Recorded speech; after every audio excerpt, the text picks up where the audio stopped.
a Isaías 41, de 1 a 7 é o nosso texto de hoje. Isaías capítulo 41, de 1 a 7. Olha aí o que diz o texto. Eu farei a leitura, os irmãos acompanhem, por favor. Calai-vos perante mim, ó ilhas, e os povos renovem as suas forças. Cheguem-se e então falem. Cheguemo-nos e pleiteemos juntos.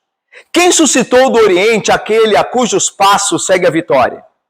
Quem faz que as nações se lhe submetam e que ele calque aos pés os reis e com a sua espada os transforme em pó e com o seu arco em palha que o vento arrebata? Persegue-os e passa adiante em segurança, por uma vereda que seus pés jamais trilharam. Quem fez e executou tudo isto?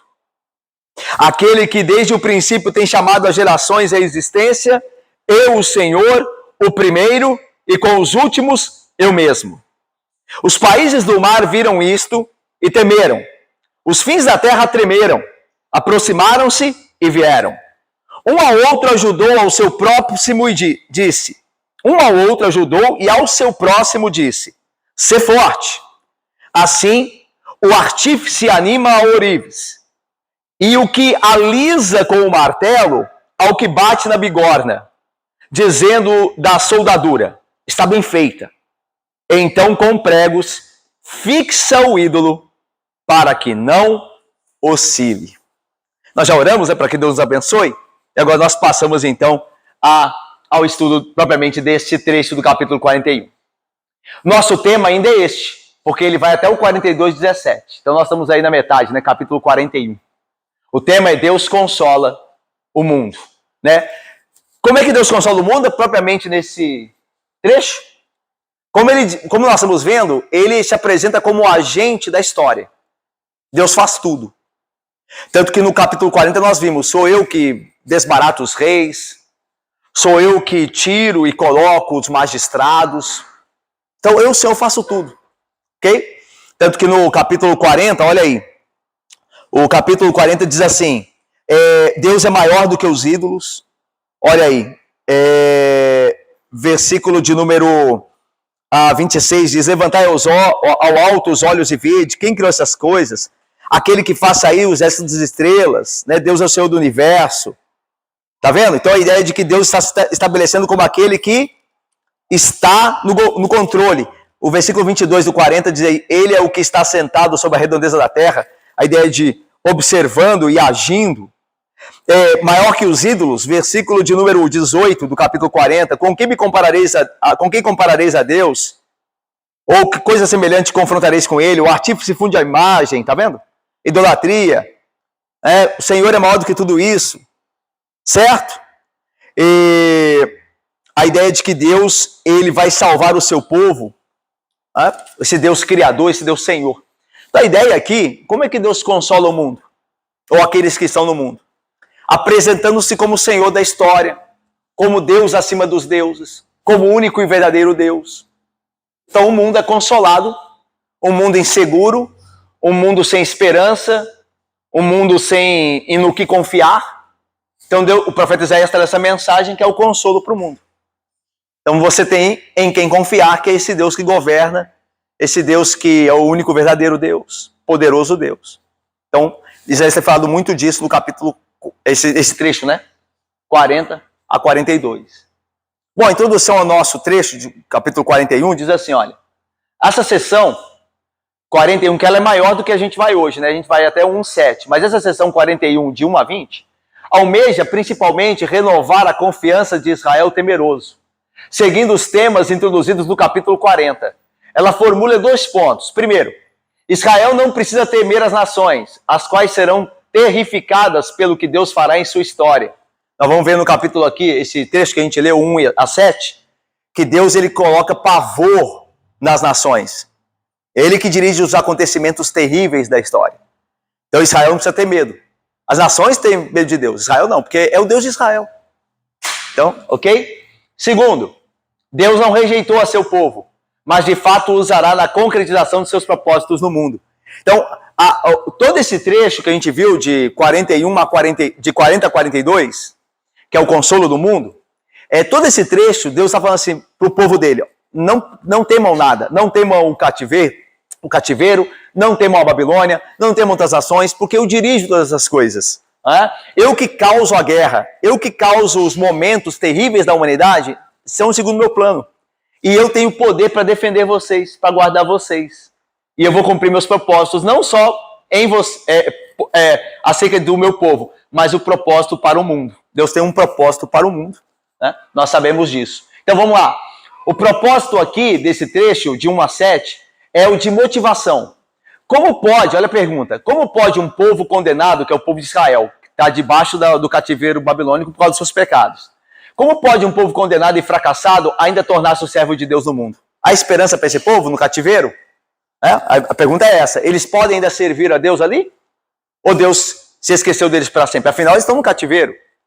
Afinal, eles estão pagando pelos seus pecados. É mais ou menos o que eu e você nós nos perguntamos quando nós caímos em pecado.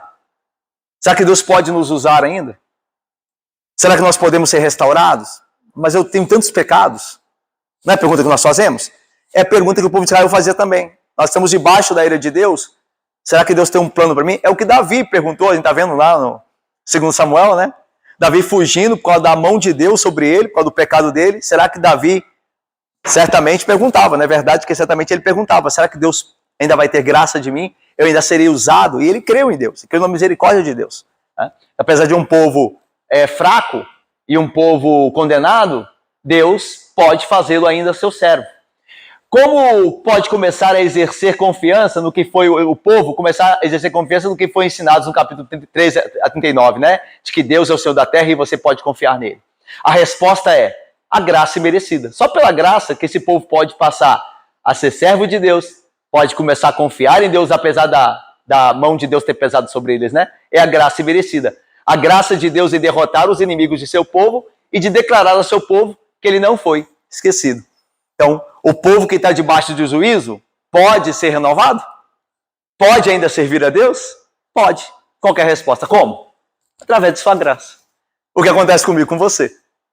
Nós, pecadores, podemos servir a Deus? Depois de pecarmos tanto? Pode. Como? Qual a resposta? A graça capacitadora, renovadora de Deus. Ele perdoa os nossos pecados, ele nos purifica e nos faz seus servos. Nos faz agora seus amigos, né, aqueles que o servem. Então, os versículos de 1 a 7, que é o nosso trecho, incluem a primeira de várias cenas de juízo, nós vamos ver isso, que marca essa parte do livro, né, até o 45, capítulo 45. Deus convoca os deuses e seus representantes, que são as nações. Lembra que as nações, né, representam os seus deuses, cada nação tem um seu deus, lá o seu deus para guerrear.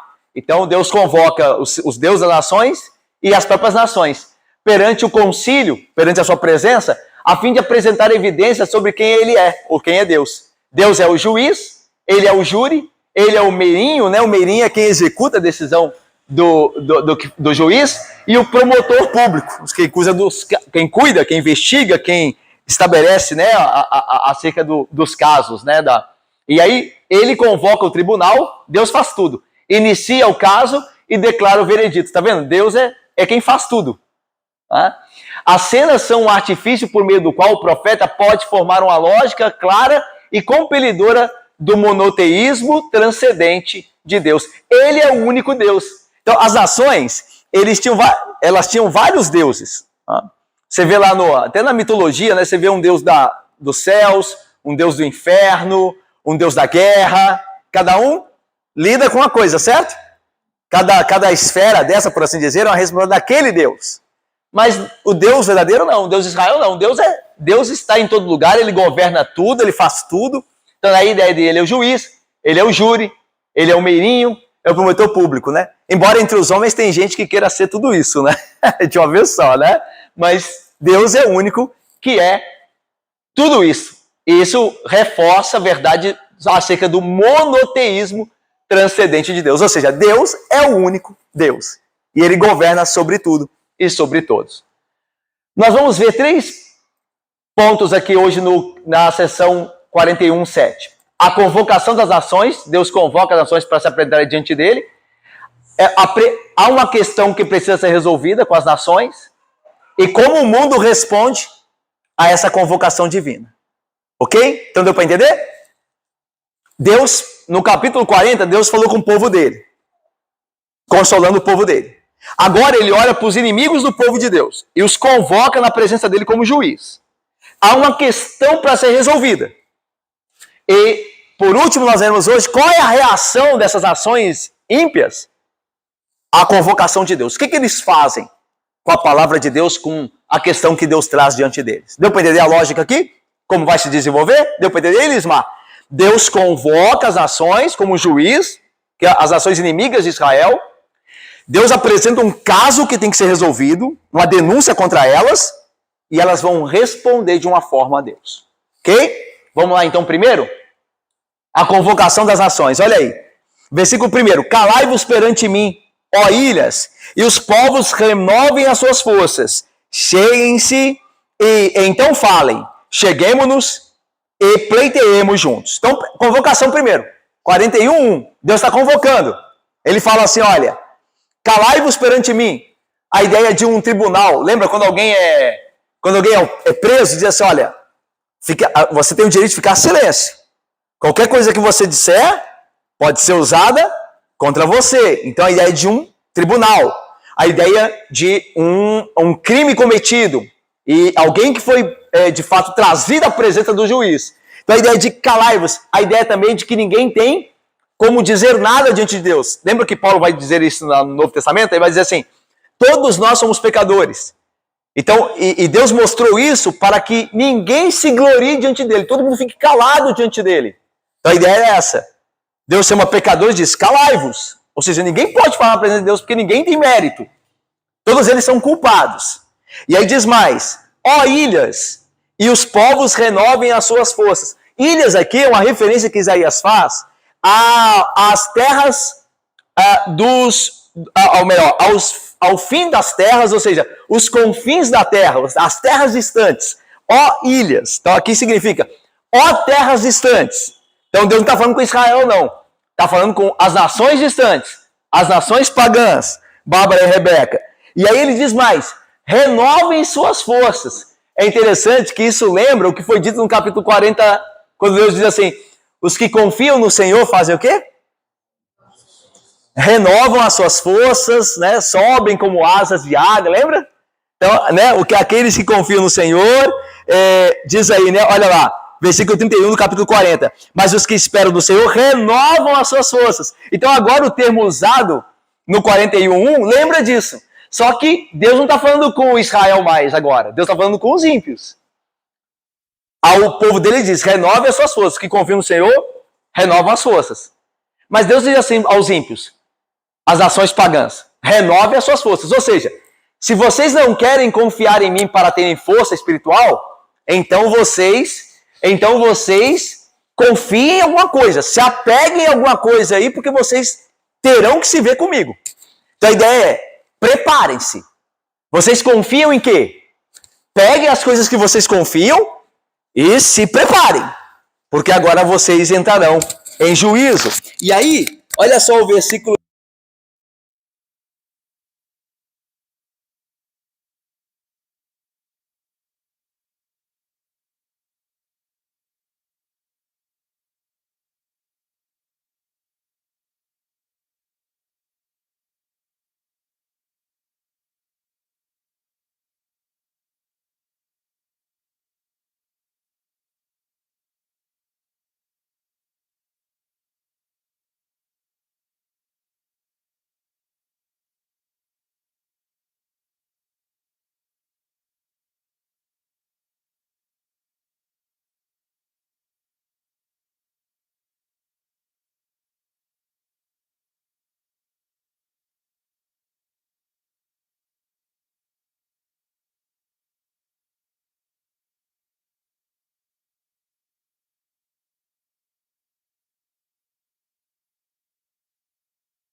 Então eles colocam aquilo que acontece no mundo em várias outras coisas, e não em Deus.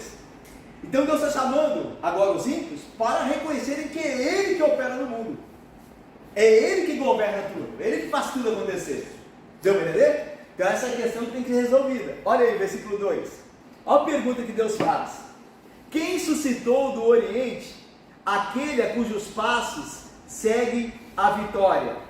Quem faz que as nações se lhe submetam? E que ele calque aos pés os reis e com a sua espada os transforma em pó, e com o seu arco em palha que o vento arrebata. Então Deus começa com a pergunta, para levantar essa questão que tem que ser resolvida.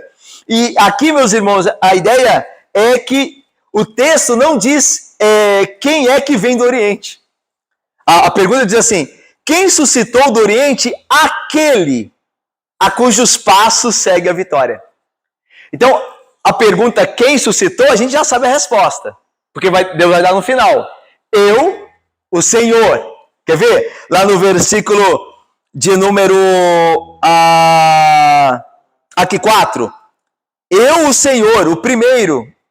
Eu mesmo, olha lá. Eu, o Senhor, o primeiro, e com os últimos eu mesmo. Então a gente já sabe a resposta desse quem suscita. Mas quem é aquele que é suscitado por Deus?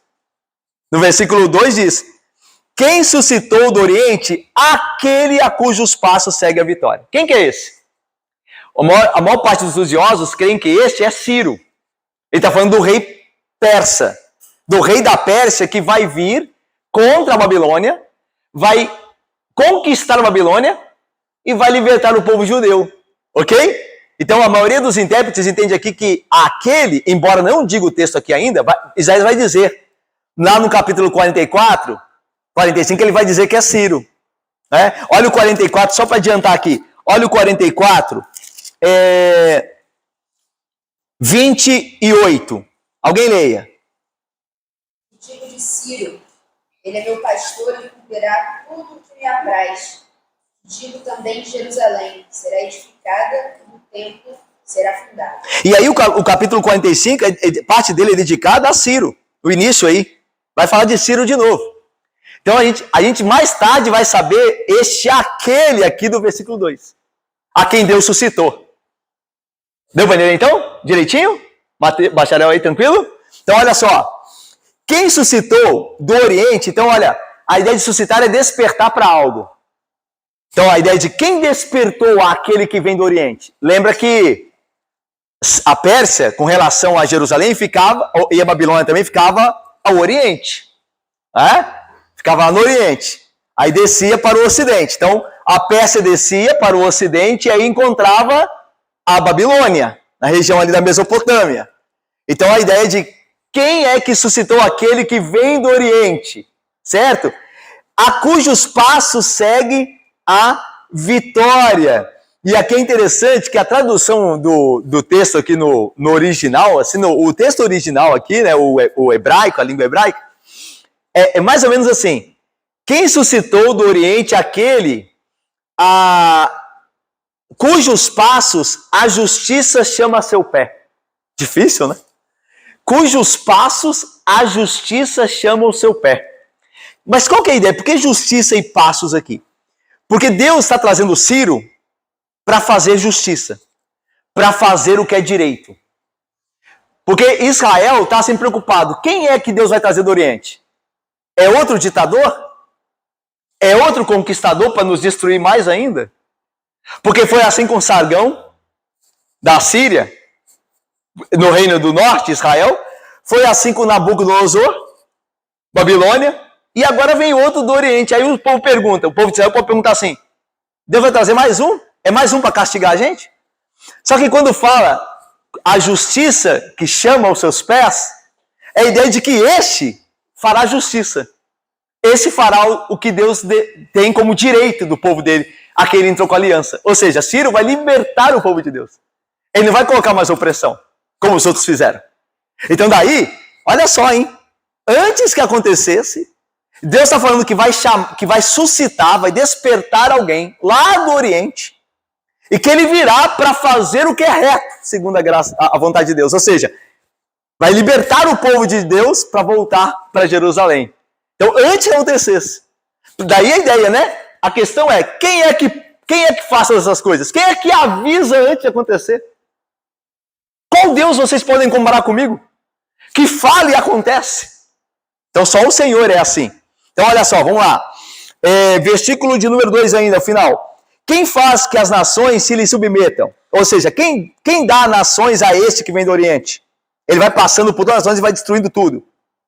E que ele calque aos pés os reis com a sua espada e os transforma em pó. E com o seu arco em palha que o vento arrebata. É interessante que a palha que o vento arrebata, onde você lembra dessa dinâmica aqui, dessa estrutura de palavras, num texto muito conhecido da Bíblia? Onde você lembra? A palha que o vento dispersa. Salmo 1. Os ímpios são como a palha que o vento dispersa. Então aqui a ideia de Isaías, a ideia bíblica aqui, é ligar essa expressão de a palha que o vento dispersa ao juízo divino. Porque você encontra ele no Salmo 1, que Deus fará com o ímpio, vai acabar com o ímpio como o vento que dispersa a palha. E aqui você encontra a mesma coisa. Que este Ciro, ele vai destruir as nações, mas por trás dele está quem? Deus e o seu juízo. Daí a palha que o vento dispersa. Que é Deus que está usando o Ciro para punir as nações pagãs. Ele é o cetro da mão de Deus. Assim como Deus usou o rei da Assíria, Sargão, né, e Senaqueribe, para castigar o povo dele mesmo, o povo de Deus. O povo estava pecando, Israel, depois Jerusalém com o cerco da Assíria. Então, esses homens servem de vara na mão de Deus, embora eles não saibam, embora eles são ímpios. E quem é que faz isso? Quem é que suscitou esse homem? Foi Deus. Então, isso aqui é poderoso. Daí, as nações são convocadas a resolver essa questão, ou seja, reconhecer que Deus é o governador de toda a história. Ok? Então, vamos lá. Versículo 3. Persegue-os, ainda falando desse que vem do Oriente, que a gente sabe que é Ciro, ok? Persegue-os e passa adiante em segurança, por uma vereda que seus pés jamais trilharam. A ideia é que quem persegue, um perseguidor, ele corre riscos também, certo? Quando naquela época, quando os reis partiam para a guerra, para as conquistas, eles também corriam risco. Eles poderiam ser derrotados, eles poderiam vencer, mas às duras penas. Só que Deus fará com que Ciro vença facilmente. Daí a ideia de persegue-os e passa adiante em segurança. Lembra de Alexandre o Grande, né? Que Daniel, o profeta Daniel também vai profetizar sobre Alexandre o Grande. Que os pés dele corriam. Daí a ideia do leopardo, né? A figura lá do leopardo, do leão com asas, de reinos que conquistam tudo muito rápido. Então, o Ciro também seria assim. Ninguém faria resistência. Daí ele persegue e faz isso com segurança. Ele não corre risco, porque Deus fará isso. Então, veja mais. Por uma vereda que seus pés jamais trilharam. Aqui tem 2 pontos aqui que podem ser interpretados aqui por uma vereda que seus pés jamais trilharam. Primeiro, a ideia de rapidez de conquista. A ideia de que vereda que os seus pés nunca pisaram, a ideia de os pés do exército de Ciro, a sua campanha militar, é tão rápida que parece que os pés deles nem colocam a planta no chão. Eles voam. Tão rápido que são. E outra ideia aqui que completa é a ideia de que não há caminho difícil. Não há terra desconhecida que não possa ser desbravada pelo exército de Ciro, porque Deus fará isso. Então a ideia de ele passará por veredas que seus pés jamais trilharam. Ele irá muito rápido e ele desbravará tudo. Nada será um empecilho para ele. Ele vai conquistar por onde quer que ele passe. Lembra que é Deus que fará isso. Com que Ciro faça isso. Então está mostrando o senhorio dele sobre a história. Chamando as nações para reconhecer isso. Tá bom? E a ideia é quando isso acontecer, que elas reconheçam que o Senhor havia profetizado isso antes de fato acontecer. Agora veja, o versículo 4. Tendo apresentado a evidência das conquistas futuras de Ciro, o Senhor agora retorna à indagação inicial e exige que seus ouvintes conheçam a ele como quem realiza essas coisas. Alguém lê para mim o 4, por favor. Quem fez e executou tudo isso? Aquele que desde o princípio tem chamado as gerações à existência. Eu, o Senhor, o primeiro, e com os últimos eu mesmo. É interessante, né, irmãos? Aqui vocês percebem, isso aqui é muito poderoso.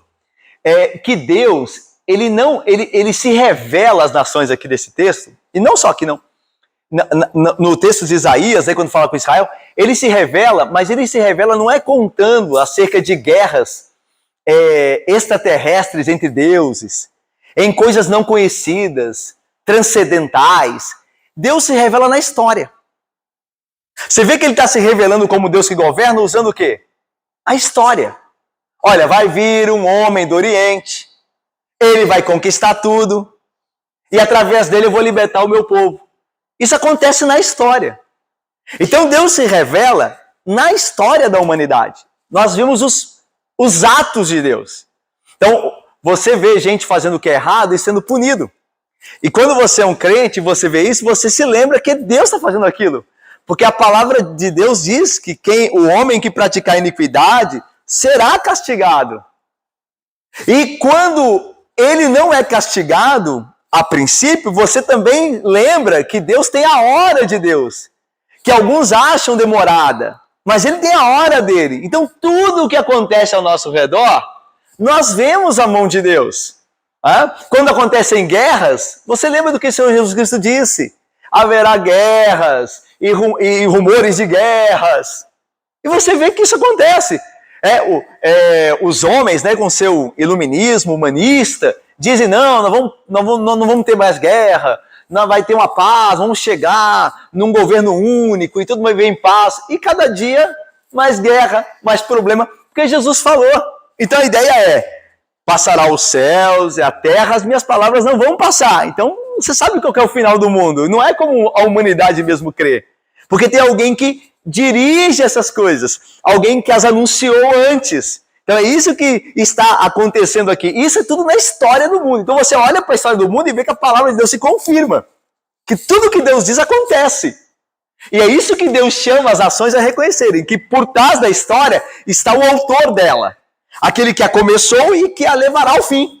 E é isso que Deus está exigindo que se reconheça. Ok? Para que se confie nele. Certo? E a gente vai ver no final do nosso estudo que isso tem implicação particular para você.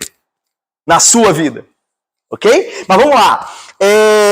Versículo de número 4, então diz, olha o que Deus pergunta, ele volta à indagação lá do versículo 1.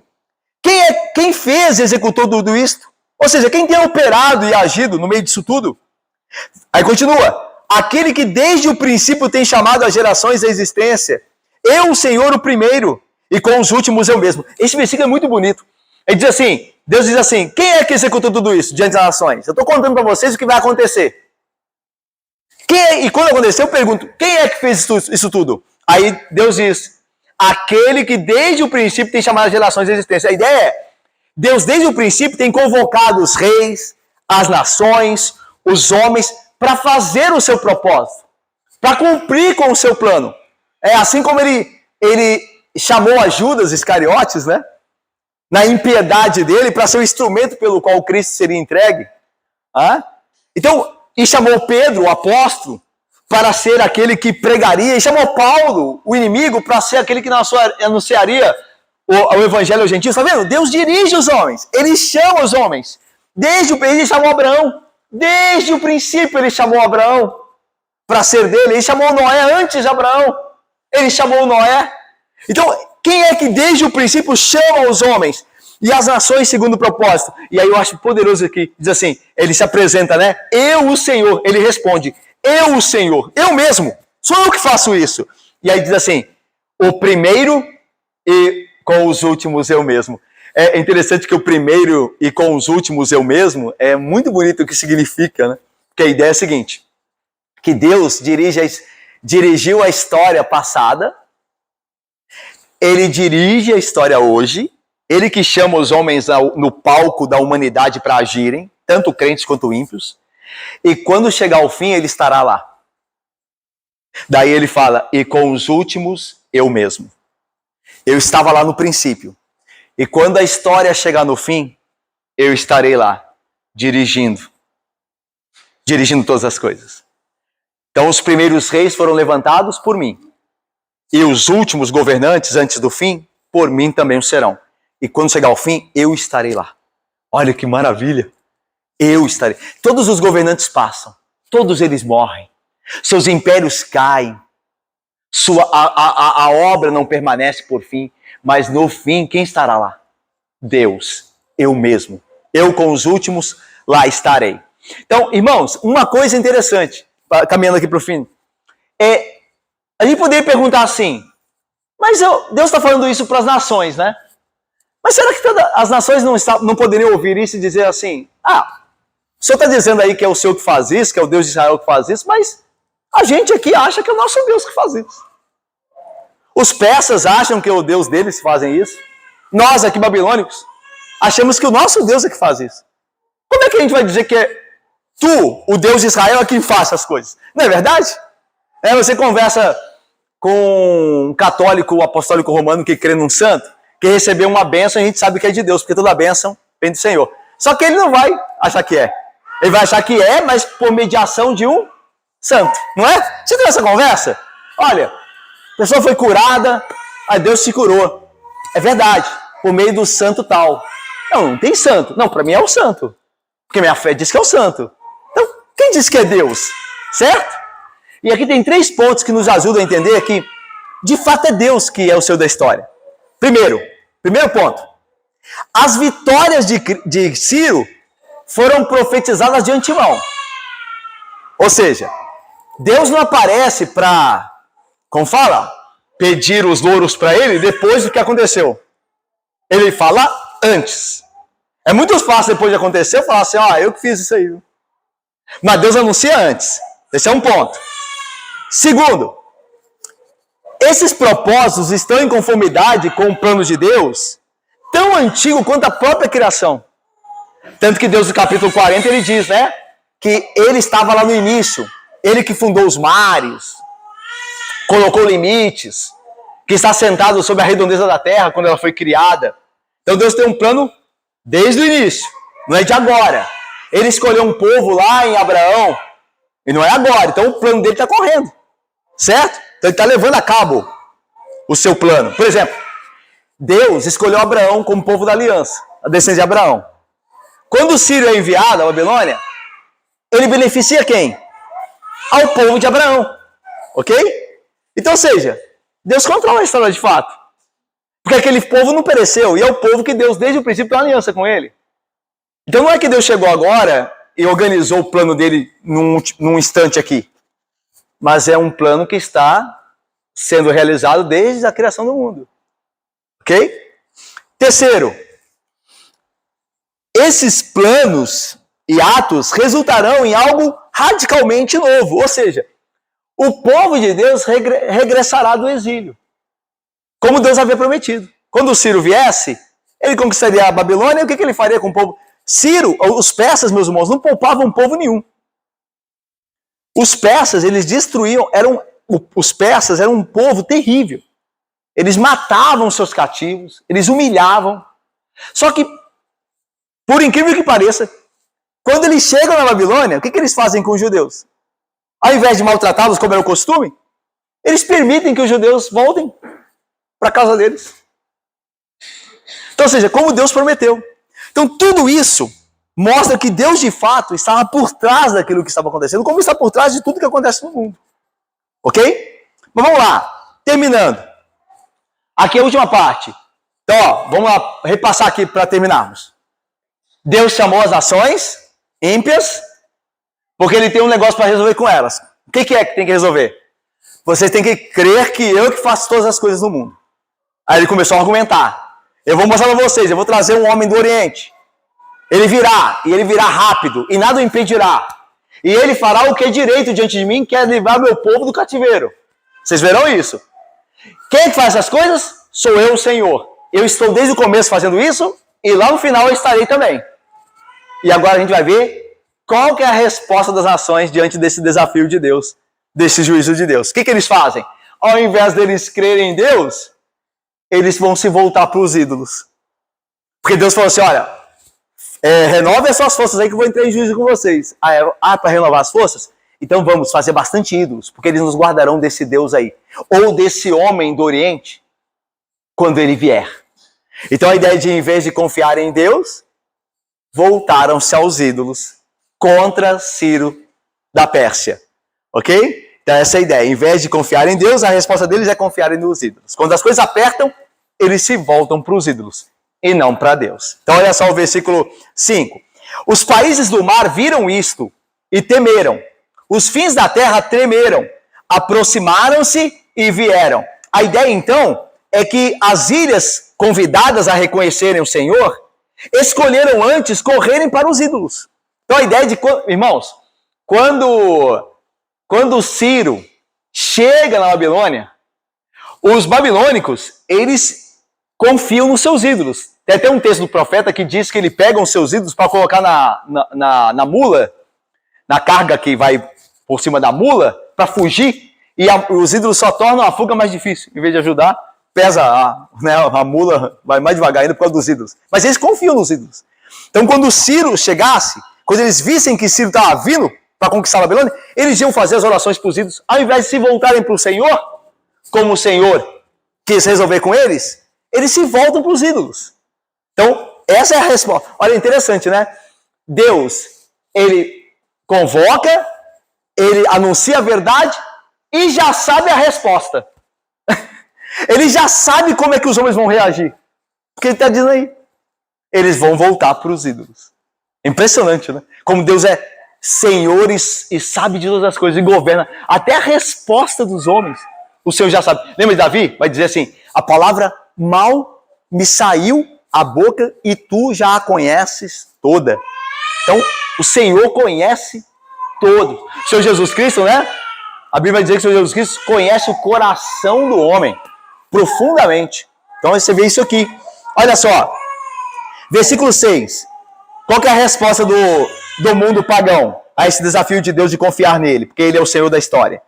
Um ao outro ajudou e a seu próximo disse, ser forte. Então, ou seja, ao invés de eles se voltarem para o Senhor, eles se voltam um ao outro. A ideia de unir forças à humanidade. Daí a ideia de um ao outro disse, ser forte. Ao invés de confiarem no Senhor, eles começam a confiar no braço humano, nas alianças. É que nem a política faz, né? A ideia de aliança. Ao invés de orar-se a Deus, pedir a Deus força, não, vou fazer aliança com fulano lá.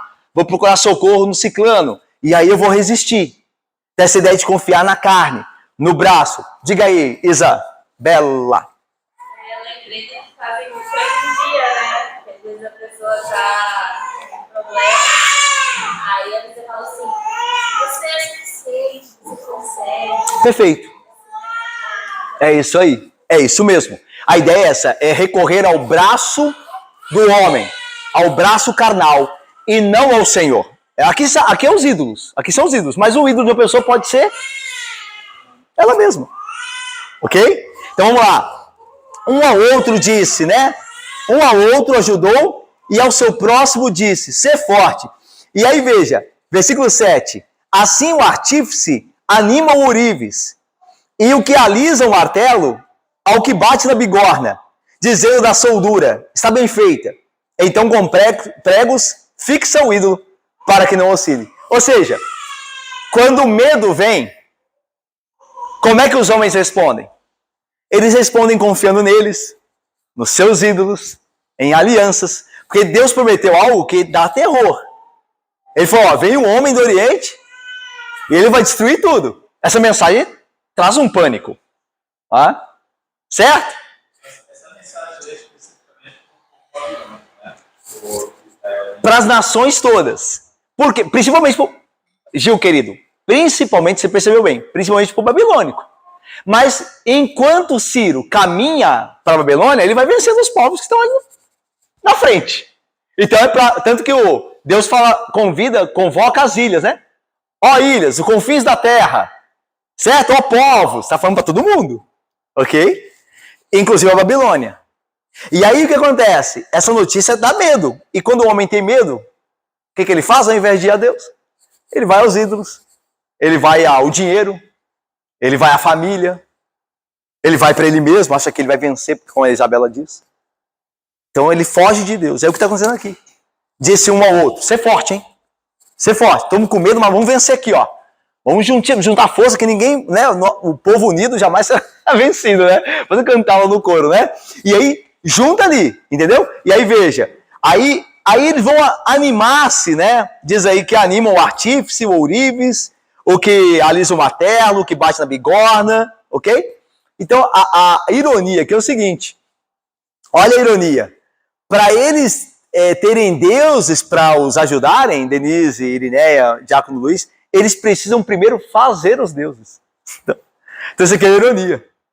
Ou seja, ao invés dos ídolos protegerem eles, eles agora têm que se animar para fazer um ídolo, para depois esse ídolo proteger eles. Então isso aqui é uma ironia terrível, mostra aqui, é uma desgraça para eles. Eles antes têm que fazer os deuses para que esses deuses ajudem eles. Eles têm que ajudar o Deus a ser fabricado para depois esse Deus ajudá-los. Então isso é loucura, cegueira, mas eles fazem isso. Então veja só, e aí ele diz, né, assim o artífice é aquele que dá a forma, né, do Deus, né, que faz o desenho. O ourives é o que prepara o material, prata, né, o que será feito aquele Deus. O que alisa o martelo é o que trabalha no metal dando a forma. E por fim, o que bate na bigorna é que fixa o prego para a imagem não oscilar. Então, é interessante isso, né? O Deus deles precisa de um exército para realizá-lo. Então, os homens têm que gastar força e tempo. Já não tem, porque a ameaça está vindo, o medo está aí, mas eles se unem para perder tempo, gastar tempo para criar um Deus que possa salvá-los. A ironia de Isaías é essa, que Deus usa.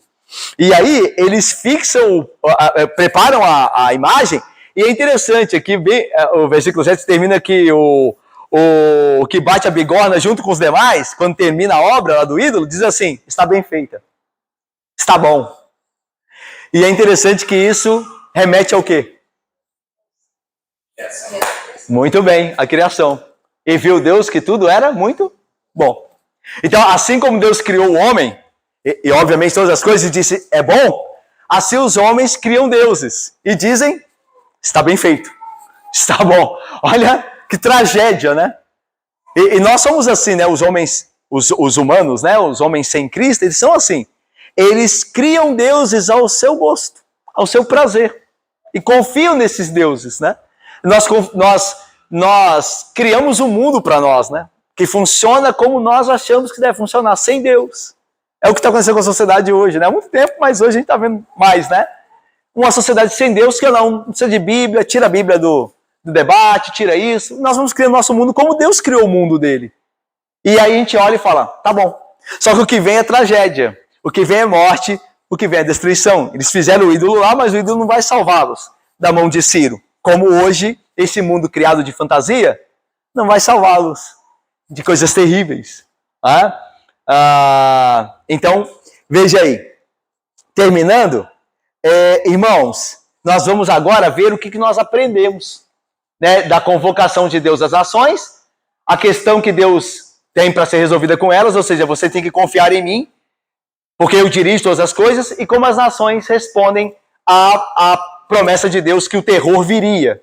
Eles vão não para Deus, mas para os ídolos. E aí nós aprendemos o seguinte: primeiro, que o Senhor não se revela só na história de seu povo, mas na história do mundo.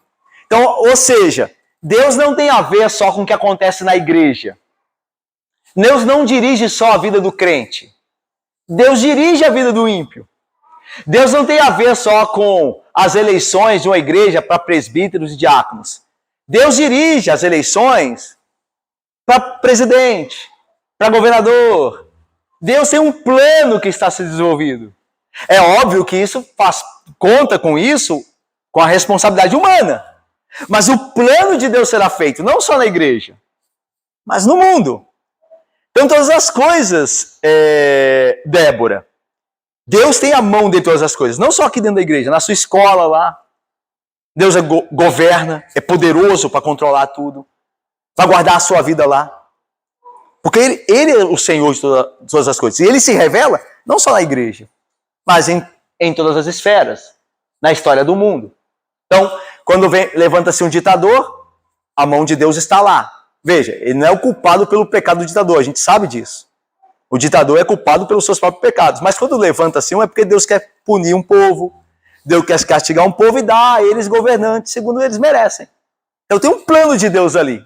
A coisa não acontece assim ao acaso. E Deus revela a sua vontade, os seus planos na história.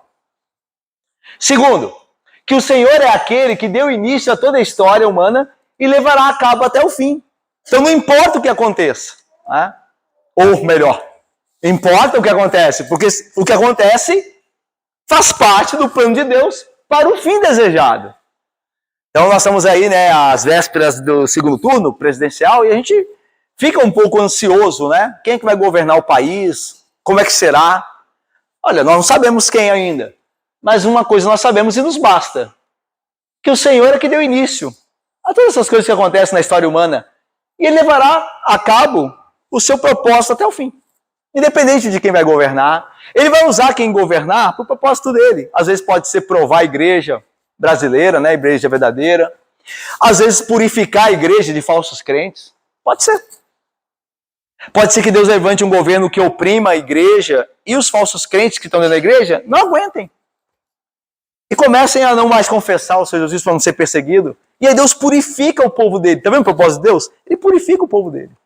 Assim como Deus usou Sargão, Senaqueribe, Nabucodonosor, não para permitir que o povo de Deus continuasse ali sempre, mas para purificá-lo, para limpar ele através do sofrimento, através da tribulação. O povo de Deus foi limpado, foi santificado por meio dessas coisas. Então Deus tem os planos dele. Tá? Então nós devemos estar preparados e, acima de tudo, estamos confiantes. Aconteça o que acontecer. E Deus está no controle. Deus tem um plano. Ok? É claro que nós esperamos, né? Oramos para que o governo que virá seja um governo que beneficie a igreja para a gente ter paz para cultuar a Deus. Mas pode ser que não seja a vontade de Deus para nós em um determinado momento. Pode ser que seja a tribulação. Ele nos dará paz no meio disso tudo. Mas a maneira com a qual ele fará isso depende dele, ele que sabe. Mas nós temos certeza de que ele estará do início ao fim conduzindo o processo. Que os governos passarão, como passam, mas Deus está no início. É por isso que nós não militamos, né? Ou pelo menos não deveríamos, na igreja. Por que nós não estamos fazendo campanha para um governo específico? Embora vocês como indivíduos, né, nós tenhamos nossos candidatos e tal, mas a gente não faz isso porque a gente está tranquilo. Qual é essa verdade? Então a gente pode conversar sobre um candidato melhor do que outro, vocês podem ter essas conversas individualmente. Mas não precisa levantar uma bandeira como instituição da igreja, porque senão o reino de Deus corre risco. Ele nunca corre risco. Não quer dizer que ele não pode passar por tempos mais difíceis determinado do governo que virá. Mas risco final ele nunca corre. E nisso nós descansamos. Deu para entender? Não quer dizer que você não possa mostrar para o seu irmão que é melhor o candidato tal do que o outro. Nada disso. Você pode e deve exercer seu princípio aí de cidadão. Discutir essas coisas. Mas jamais se desesperar. É seu irmão, não, vou votar no outro. Olha, você está destruindo a igreja. Não. Orar por ele. Entender? Assim como ele tem orado por você. Ok? Eu estou falando assim no quadro geral, tá, irmãos? Estou falando especificamente do nosso quadro específico de candidatos que nós temos. No geral da política. O que tem a ver com isso? Com a história do mundo, governos. Né? Está dentro do tema aqui. Então, Deus estará no início até o fim.